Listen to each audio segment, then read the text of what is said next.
Pai do Senhor, meus irmãos, graças a Deus, Deus nos deu mais uma oportunidade de estarmos aqui gravando este conteúdo da nossa Escola Bíblica Dominical.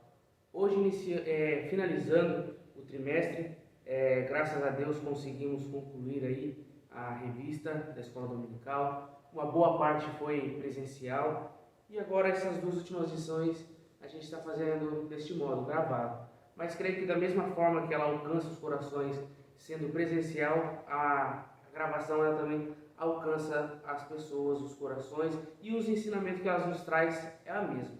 Agradecendo também o nosso irmão Joab, professor da Escola Bíblica Dominical, agradecendo também o nosso irmão Natan, o nosso irmão Fábio, que está trabalhando ali com jovens, e o nosso pastor local, nosso pastor Paulo Sierra, que tem nos dado o apoio, o suporte e tem nos ajudado nesta luta aí que nós estamos enfrentando nesses últimos tempos, que está sendo bem difícil, mas graças a Deus, Deus tem dado sabedoria e estratégia para a gente poder dar continuidade na obra do Senhor. Então hoje a gente vamos estudar a última lição, que é a lição de número 13, 28 de março de 2021, que diz o título dela assim: Voltados os olhos para a bendita esperança. Textual: guardando a bem-aventurada esperança e o aparecimento da glória do grande Deus e nosso Senhor Jesus Cristo. Verdade prática: a nossa esperança é algo vívido e real. Não se baseia em utopia e nem em imaginação humana, mas em fatos revelados na palavra de Deus e confirmados pela história. Leitura bíblica em classe. Atos dos Apóstolos, capítulo de número 1, versículo de número 6 ao 11, que diz assim: Aqueles, pois, que se haviam reunidos, perguntaram-lhe, dizendo: Senhor, restaurarás tu nesse tempo o reino a Israel? E disse-lhe: Não vos pertence saber os tempos ou as estações que o Pai estabeleceu pelo seu próprio poder. Mas recebereis a virtude do Espírito Santo, que há de vir sobre vós, e ser-me-eis testemunha tanto em Jerusalém como em toda a Judéia e Samaria e até aos confins da terra. E quando diziam isto, vendo eles, foi enviado às alturas, e uma nuvem o recebeu, ocultando-o a seus olhos. E estando com os olhos fitos no céu, enquanto ele subia, eis que junto deles se puseram dois varões, vestidos de branco. Versículo de número 11. Os quais lhes disseram: Varões galileus, por que estáis olhando para o céu? Esse Jesus que dentre vós foi recebido em cima no céu, há de vir assim como para o céu ouvistes ir. Amém. A paz do Senhor, irmãos, graça e paz. Estamos aqui mais uma vez para refletir e estudar um pouco sobre as doutrinas bíblicas na nossa Escola Bíblica Dominical. Hoje, encerrando a revista, durante todo esse trimestre estudamos sobre o verdadeiro pentecostalismo e chegamos, com a graça de Deus, na última aula, voltados os olhos para a bendita esperança. E já falando de maneira introdutória, a aula 13, voltados os olhos para a bendita esperança, acima de tudo fala do ápice daquilo que podemos chamar de fé pentecostal, daquilo que no decorrer da história se desenvolveu como nosso credo e como a nossa proclamação como movimento evangélico e evangelístico no Brasil. E sobre a bendita esperança, sobre a esperança escatológica, sobre esse fundamento que tem na volta do Senhor Jesus a sua conclusão, a sua esperança, essa crença, esse credo faz parte dos três grandes pilares da fé pentecostal. Esses três grandes pilares são pilares teológicos. O primeiro pilar, o pilar soteriológico. O segundo pilar, o pilar pneumatológico. E o terceiro pilar, o pilar escatológico. Essas três grandes verdades pentecostais foi o brado que os nossos irmãos no passado, durante toda a história da Assembleia de Deus no Brasil, proclamou. E esse era o grande fundamento da fé pentecostal no Brasil. A de que Jesus salva, de que Jesus batiza com o Espírito Santo, e de que Jesus cura, e de que Jesus voltará uma segunda vez. Pilar soteriológico, a palavra soteriologia vem do termo soteria, do grego, que significa salvação. Jesus salva, mostrando que a Igreja Evangélica Assembleia de Deus, como movimento pentecostal, esteve desde o início comprometido com o lema da Reforma Protestante, o lema de que só há salvação em Cristo, de que só em Jesus Cristo e pela fé em Jesus Cristo há salvação do homem. Então, a Igreja Pentecostal, o movimento, a fé pentecostal, desde o início proclamou a verdade máxima da soteriologia da Bíblia, de que Jesus salva. O pilar pneumatológico, a palavra pneumatologia vem da palavra pneuma, que significa espírito ou fôlego em grego. Está relacionado com a doutrina do Espírito Santo. Jesus batiza no Espírito Santo, Jesus cura, mostrando a nossa crença e o nosso fundamento com a continuidade dos dons espirituais na igreja. A igreja apenas não validava e endossava a verdade reformada de que a salvação pela graça e pela fé é o único meio de salvação entre os homens, mas também a da continuidade da manifestação do Espírito Santo entre nós, de que o Espírito Santo continua a agir de maneira miraculosa e extraordinária ainda no meio do seu povo, curando e batizando com o Espírito Santo.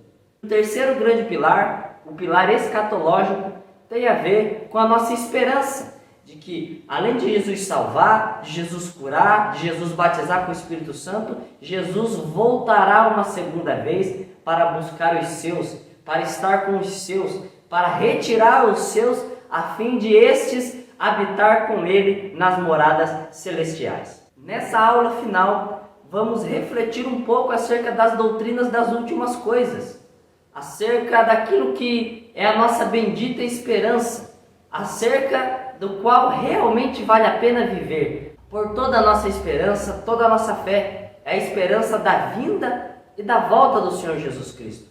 A igreja sofre a tribulação, persevera na dificuldade, porque há uma promessa, uma esperança que nos aguarda no futuro.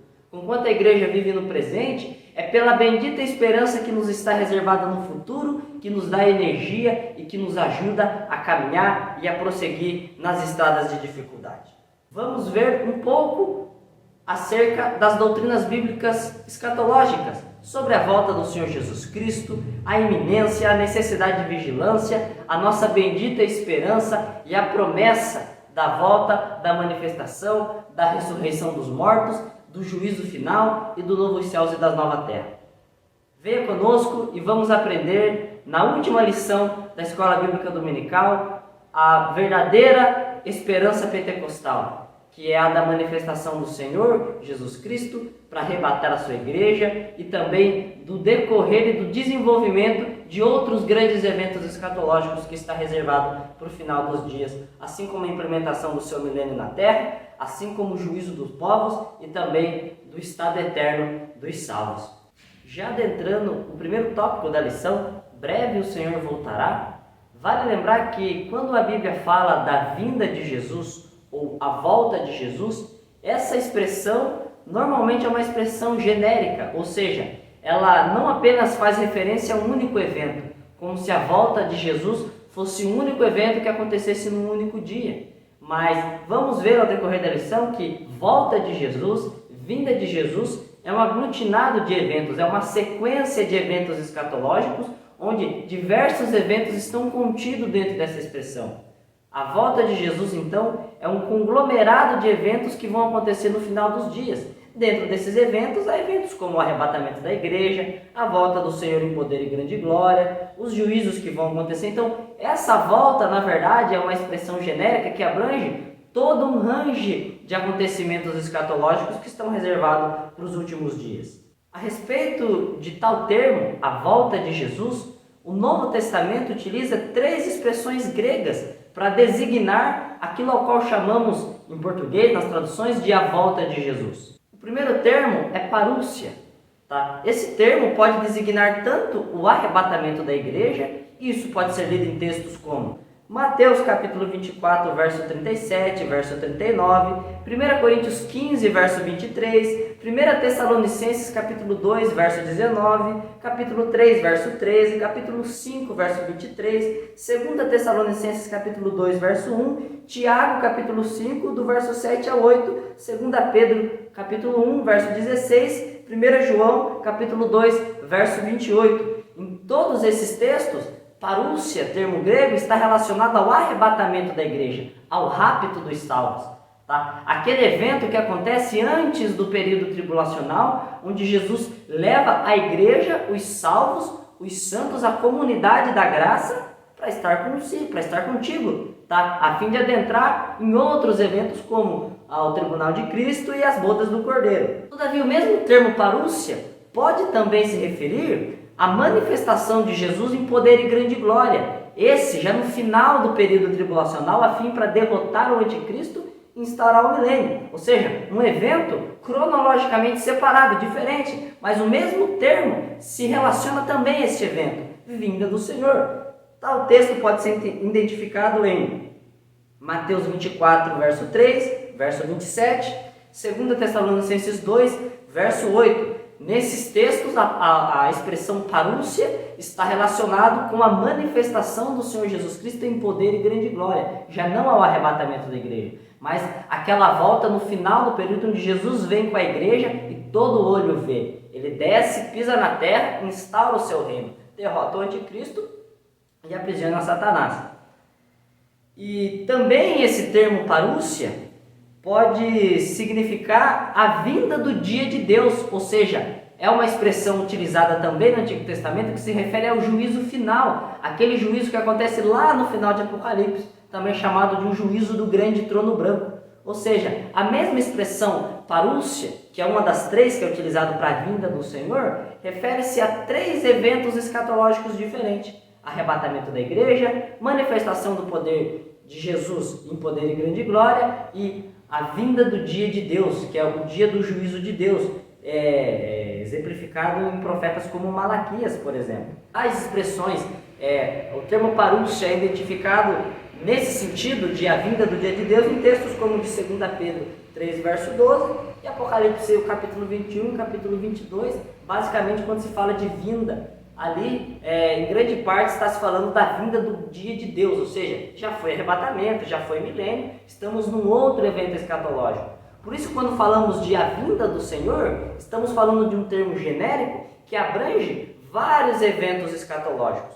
Um desses termos para falar de vinda é parúcia. O segundo termo é epifaneia. Tá? Epifaneia, que também significa vinda, volta, pode se referir à segunda vinda como um modo geral também, todos os eventos, como em 2 Timóteo 4, 1, como o arrebatamento da igreja, em 1 Timóteo 6, 14, 2 Timóteo 4, 8, Timóteo 2, 13. Ou seja, ele tanto pode ser utilizado para se referir à expressão genérica, a volta de Jesus, como aquela expressão que abrange todos esses eventos escatológicos para o final do dia, como ele também pode ser utilizado para especificar o arrebatamento especificamente, que é um desses eventos que acontece no final do dia. Epifaneia, segunda expressão grega.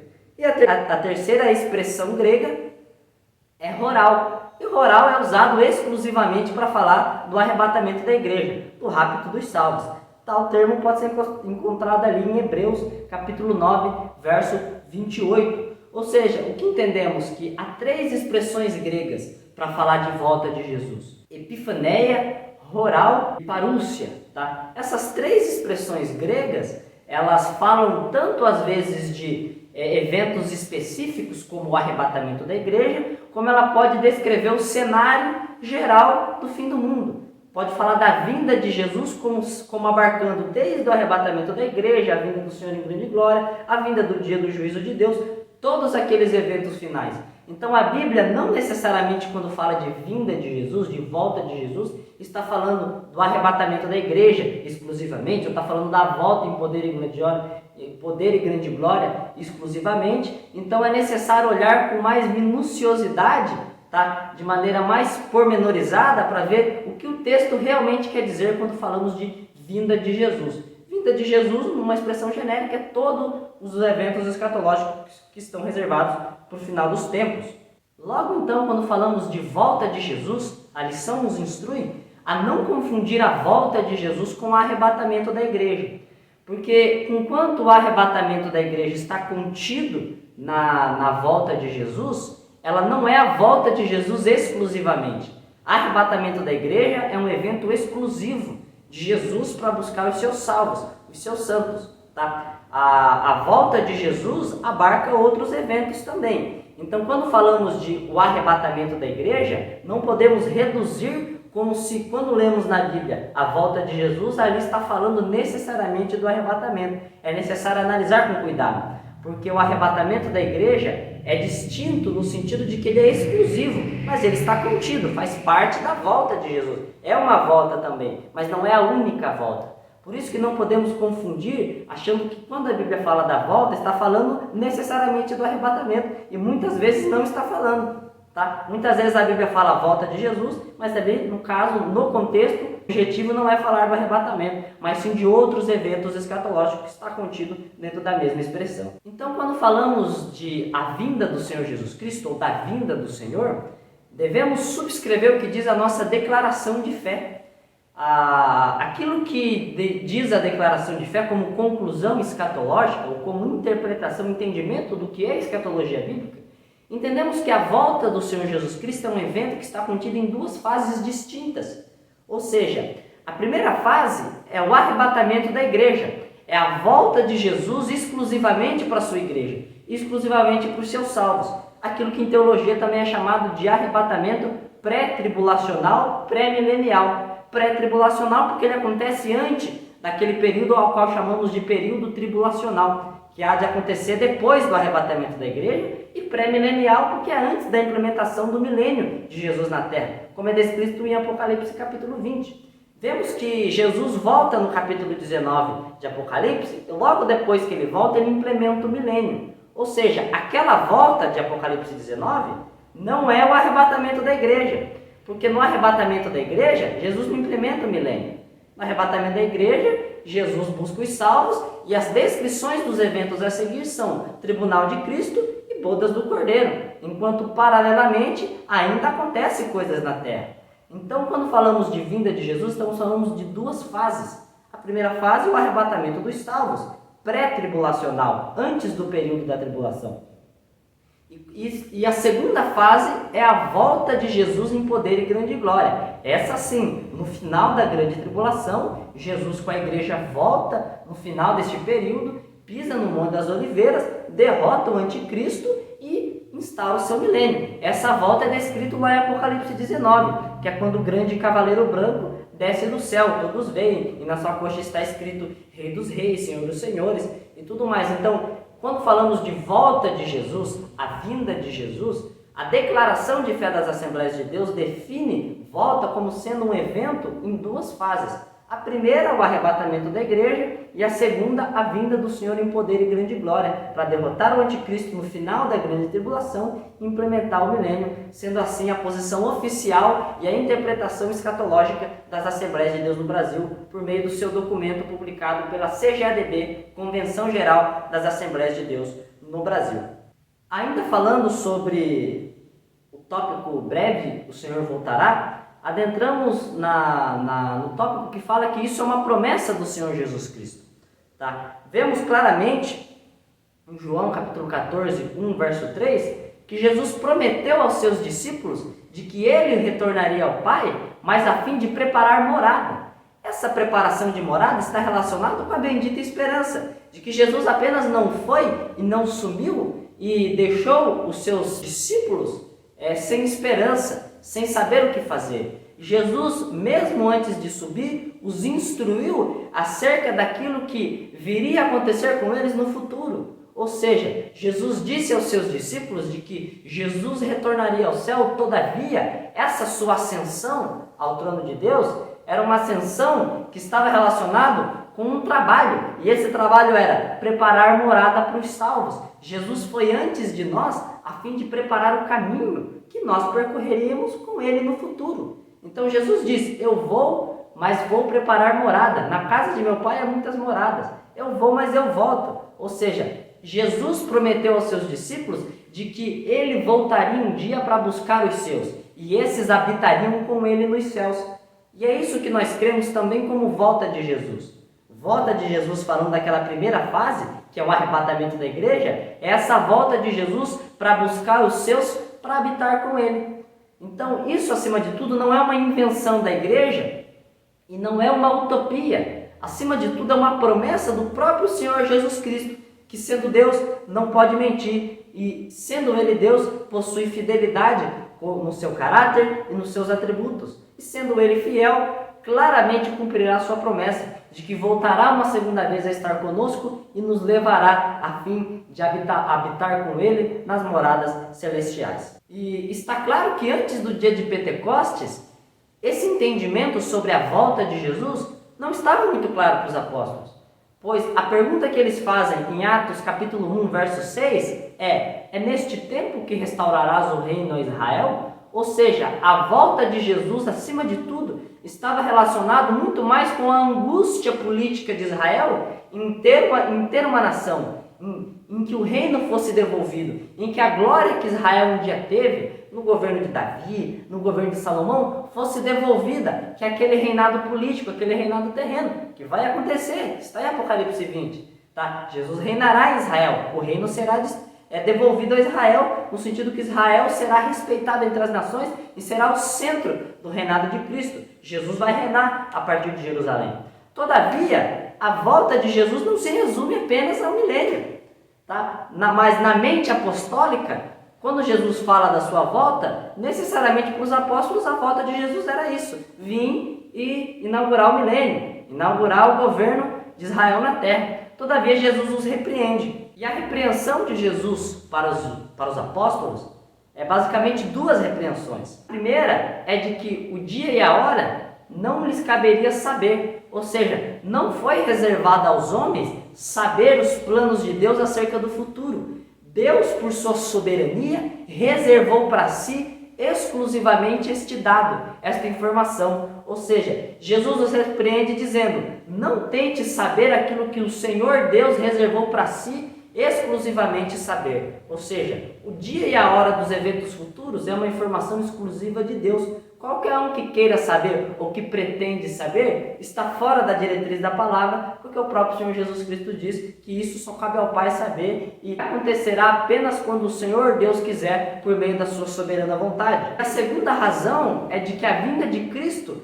não está relacionada apenas ao reinado de Israel, à restauração do reino de Israel. Isso é uma interpretação reducionista, porque reduz a vinda de Jesus apenas à instauração do governo político de Israel. Mas a vinda do Senhor também significaria salvação aos gentios, arrebatamento da igreja, seria a expansão da salvação para todos os homens da terra, tanto judeus como gentios, todos os homens seriam salvos. A salvação fluiria através das paredes de Jerusalém e iria até os confins da terra. Então essa é a segunda repreensão, de que os apóstolos ainda se convenceriam em vida de que o projeto de Deus estava muito além das fronteiras de Jerusalém e das fronteiras de Israel. Como é descrito ali em Atos 1, verso 8, de que a virtude que eles receberiam do Espírito Santo seriam para eles proclamar em Jerusalém, não só em Jerusalém, mas em todos os confins da terra, em Samaria, na terra dos gentios. Ou seja,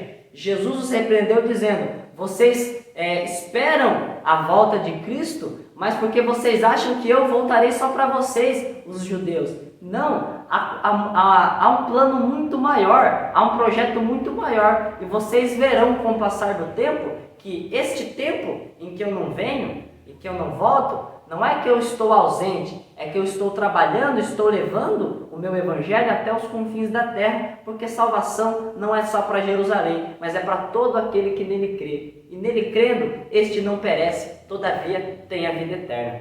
Partindo dessa ideia da vinda do Senhor Jesus Cristo, temos a expressão bíblica, a exposição bíblica de que este dia se aproxima.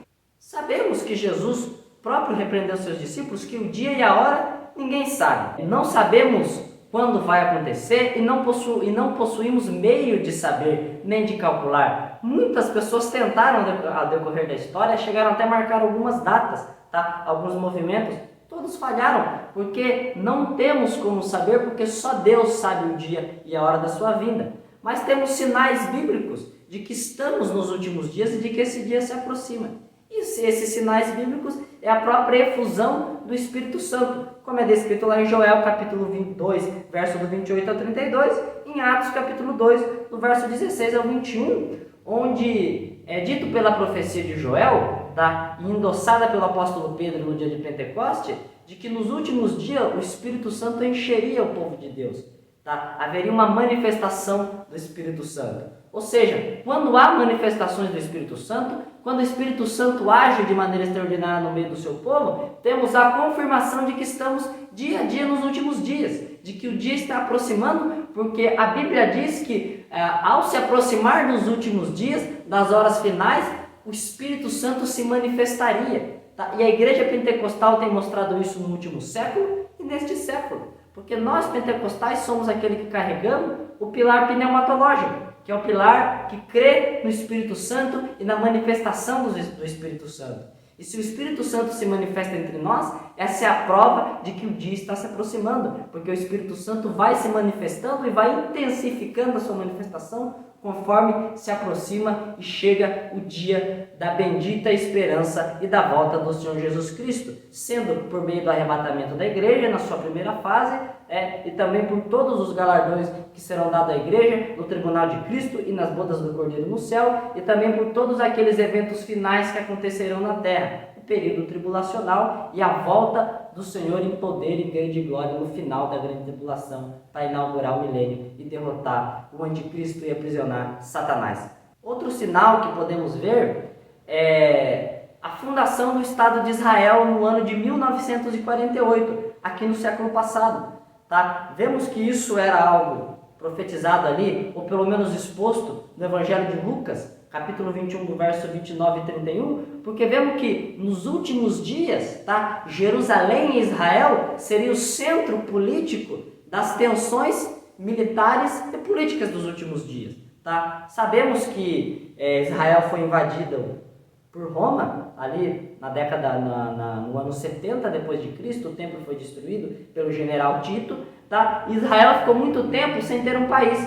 Ou seja, se as profecias bíblicas falam que nos últimos dias Israel como nação seria o centro político e durante milhares de anos Israel nem sequer foi uma nação, perdeu seu território, tá?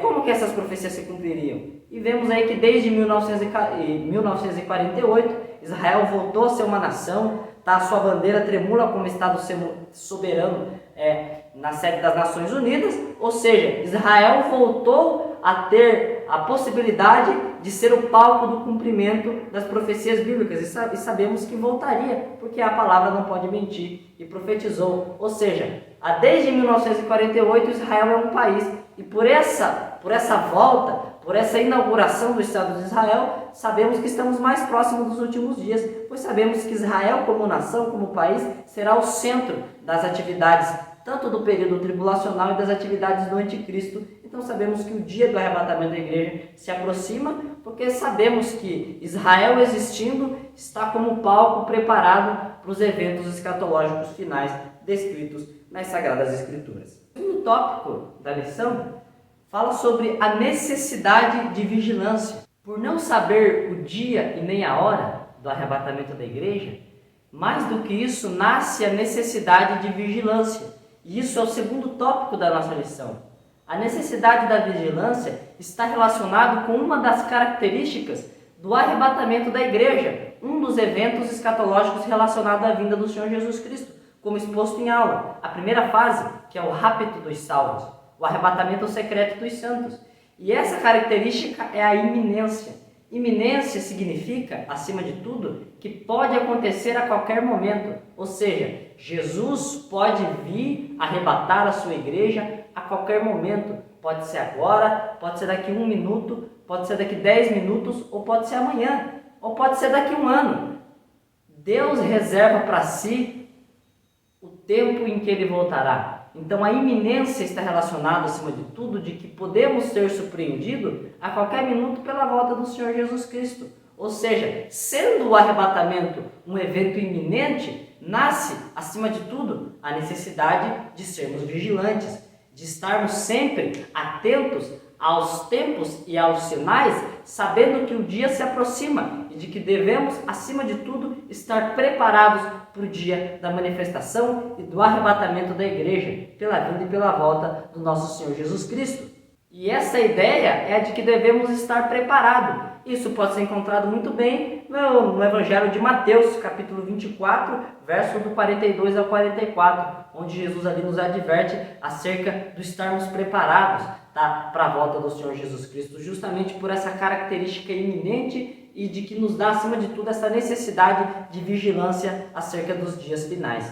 E por sermos vigilantes, não está relacionado apenas, tá, a estarmos preparados para a volta do Senhor Jesus Cristo, mas acima de tudo para nos prepararmos e nos defendermos dos alarmes falsos, dos falsos profetas, das falsas vindas do Senhor Jesus Cristo. Vale lembrar que nós não fomos chamados para tentar descobrir quando Jesus voltará ou para tentar achar a data certa que Jesus voltará. O chamado da igreja é para pregar o Evangelho, isso a tempo e fora de tempo, com toda a longanimidade de doutrina e em todos os confins da terra. A proclamação do Evangelho é a missão da igreja e não a tentativa de descobrir a data da volta do Senhor Jesus Cristo. Por isso que qualquer tentativa ou qualquer pessoa que pretenda ou tenha pretensão de ter uma data, de marcar uma data ou de ter descoberto ali o mês, o ano em que Jesus voltará, é um esforço falho, que falhará, pois este dia, este conhecimento, esta informação pertence exclusivamente a Deus, o nosso Pai, o nosso Senhor. Está escrito lá em Mateus, capítulo 24, verso 36. Sabemos que possuímos uma necessidade de vigilância, porque iminência, acima de tudo, é que pode acontecer a qualquer momento, mas iminência não significa que tem que acontecer a qualquer momento. Há uma distinção muito grande entre tem que acontecer a qualquer momento e pode acontecer a qualquer momento.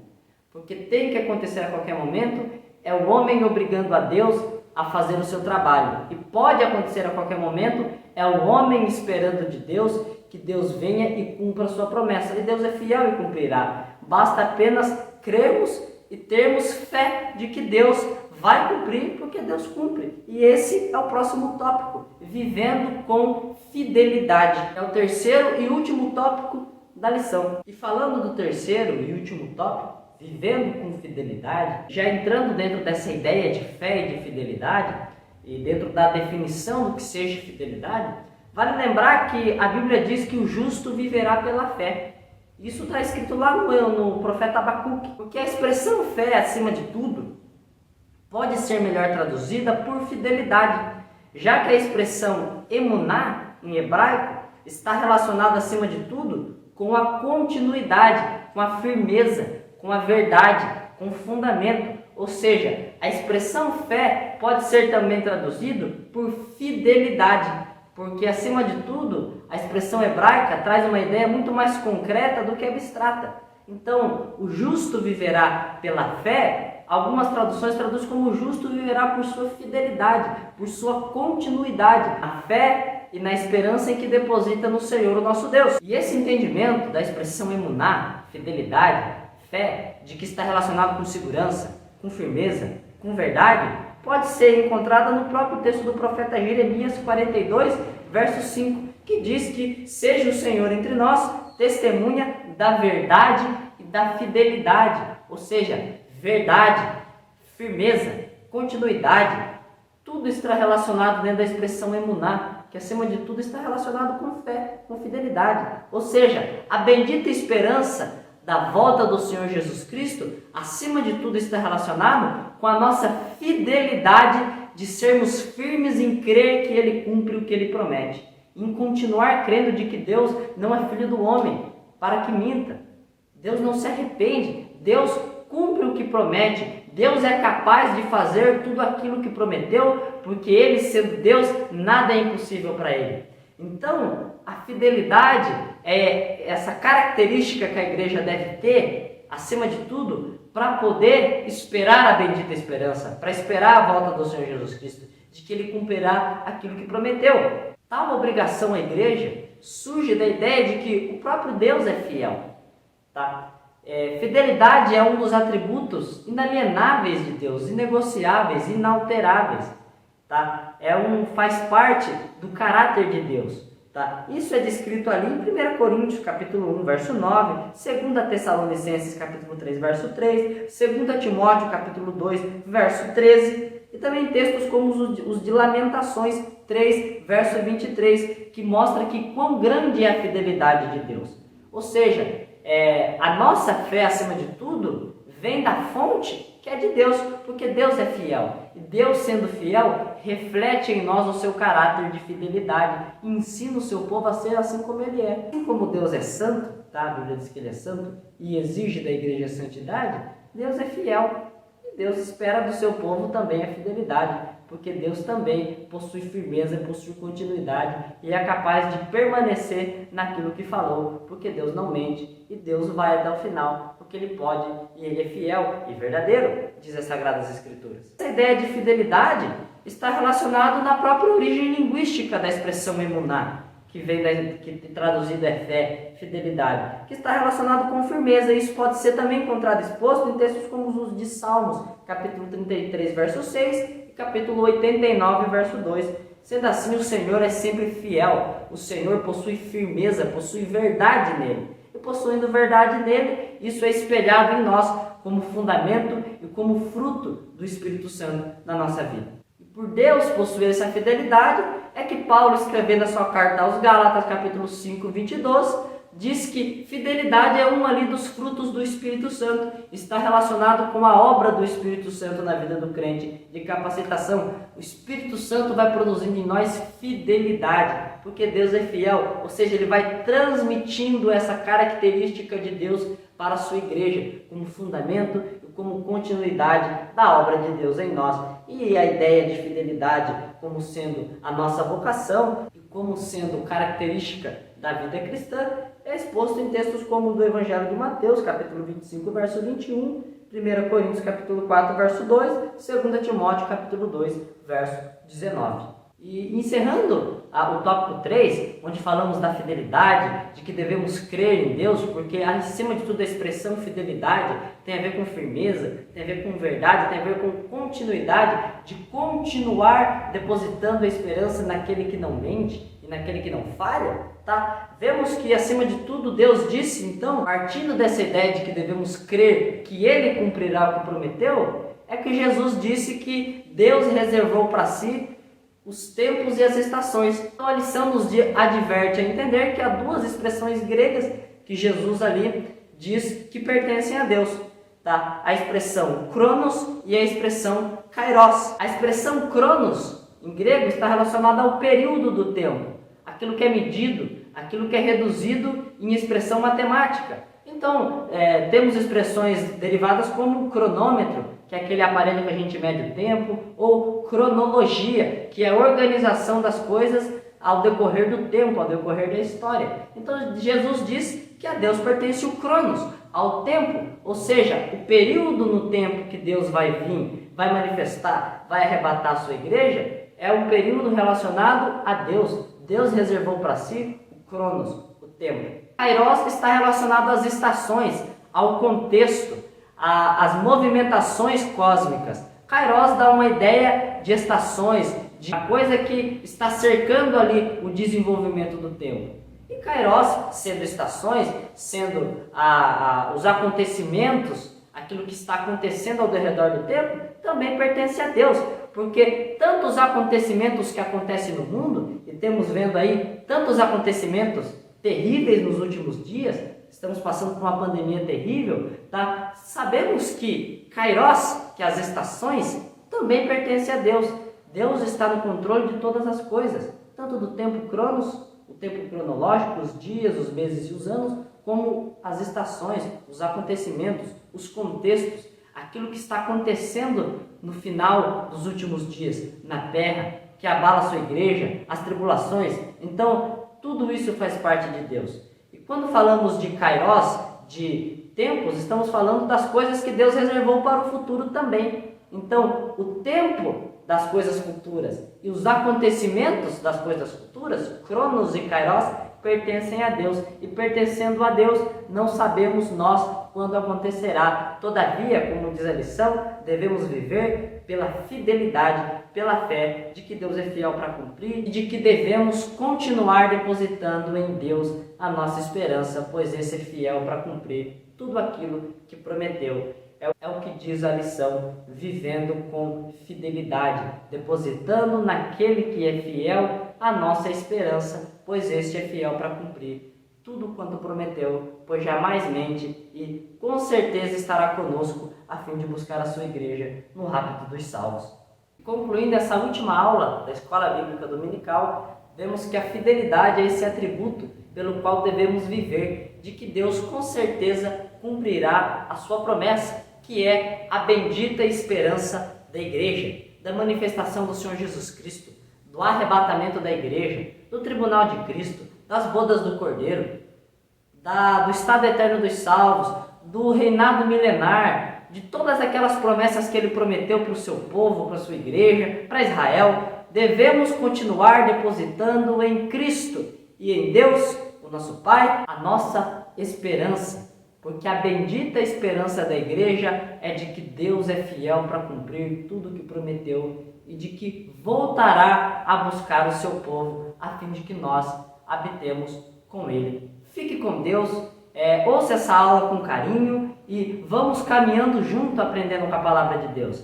Encerramos mais uma revista da Escola Bíblica Dominical, a primeira deste ano, do trimestre, o verdadeiro pentecostalismo, onde de maneira pontual, vimos todas as principais crenças do movimento pentecostal, da fé pentecostal exposta pela Assembleia de Deus, por nossa declaração de fé, os nossos compromissos históricos com as doutrinas bíblicas e com a fé que se fundamenta nas Sagradas Escrituras, de que Deus, por sua palavra, tem zelado pelo seu povo e de que voltará a estar conosco. Deus abençoe os senhores, as senhoras e as senhoritas, a fim de estar convosco, os capacitando e os abençoando até que chegue o dia em que Deus e Cristo Jesus venha buscar os seus por meio do arrebatamento da igreja. Graça e paz, a paz do Senhor. Encerro aqui essa aula, em nome de Jesus. Amém. Graças a Deus, meus irmãos, estivemos aí mais uma aula com o nosso professor Joab. Espero que vocês possam ter absorvido tudo que foi passado aqui, tudo que foi passado na lição, durante esse trimestre. Espero que seja um conteúdo que venha edificar a sua fé. Assim como foi feito agora, essas duas últimas lições, possa ser que futuramente a gente venha continuar fazendo esse trabalho, porque a gente não sabe ainda ao certo quando vai ser feito daqui para frente, qual vai ser as ordens do governo e qual vai ser a determinação do nosso pastor presidente. Então vamos esperar, assim que a gente tiver uma resposta, a gente anuncia para vocês, assim o pastor Paulo também acredito que ele já assim que tiver uma resposta concreta do nosso pastor presidente e dos governantes que governam a cidade aí, a gente vai passar para vocês. Mas a princípio vai ser assim, nossas aulas vai ser transmitidas através da live online com nossos jovens, que ali está nosso irmão Fábio, nosso irmão Natan, e gravados para a nossa sala dos adultos. Então eu espero que os irmãos tenham um pouquinho de paciência até voltar, normalizar tudo de novo, mas eu acredito que da mesma forma que a palavra é pregada presencialmente, através dos vídeos também ela tem o poder, a mesma forma de poder que ela tem presencialmente, de entrar nos corações, converter o homem do pecado e assim trazer o homem à vida com Jesus Cristo. Então fiquem com Deus e aguardem as próximas aulas que a gente estará gravando ou até mesmo participando presencialmente. Que Deus abençoe a vida de todos e que Deus em Cristo Jesus possa conceder um dia abençoado. Amém.